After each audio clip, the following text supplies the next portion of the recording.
tayo sa recording studio.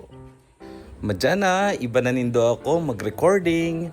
Mayo na kamong choice. Kapag natapos natin makausap ang makasama mong pulis, ayoko na dito. Medyo late nga lang tayo dito ng ilang minuto, pero okay lang.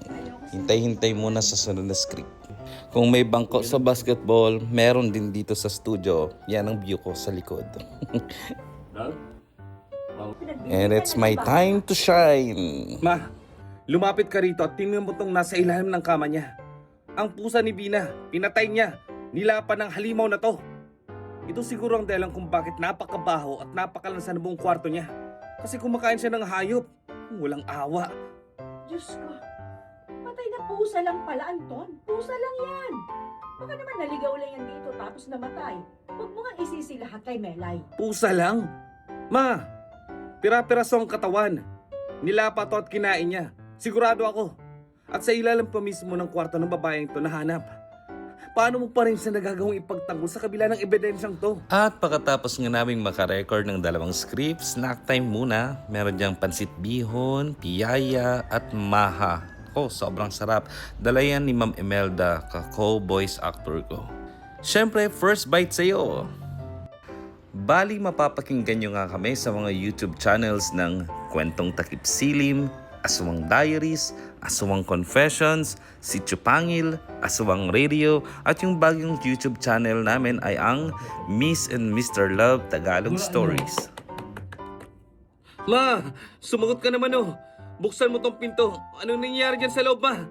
Tingnan mo kung natatakot ako. Nakatayo pa ako rito.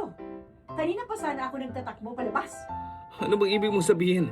Paano nangyaring kasama mo ang aswang na yan? Bakit hindi ka malang natatakot o tumatakbo papalayo sa kanya? Ano bang dapat kong malaman? Alam mo kung sinong pinakadapat na sisihin dito, ha, Anton? Ang tatay mo! Mahal na mahal ko si Luisa! Nawalan ako ng sariling pag-iisip dahil sa ginawa ng tatay mo! Hindi yan totoo. Napakabait ni Papa. Mahal na mahal ka niya. Hindi!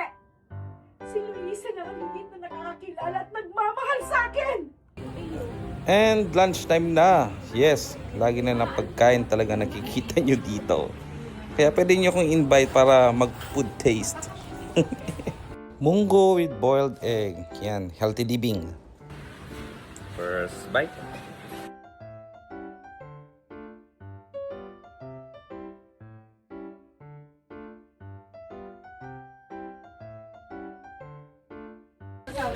Thank you po. Tara. Init! Sabi ka naman sa akin, my loves. Umalis ka na. Hoy! Ano na bang ginagawa mo kay Michelle?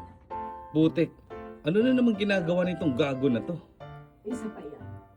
Nang huli kong makausap si Emily ay parang hindi pa rin niya gusto ang girlfriend mo. Yes, just got home. Come on, let's eat. Balatong na may manok.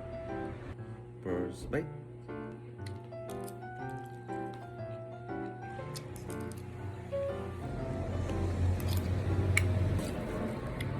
Skin. Chicken skin.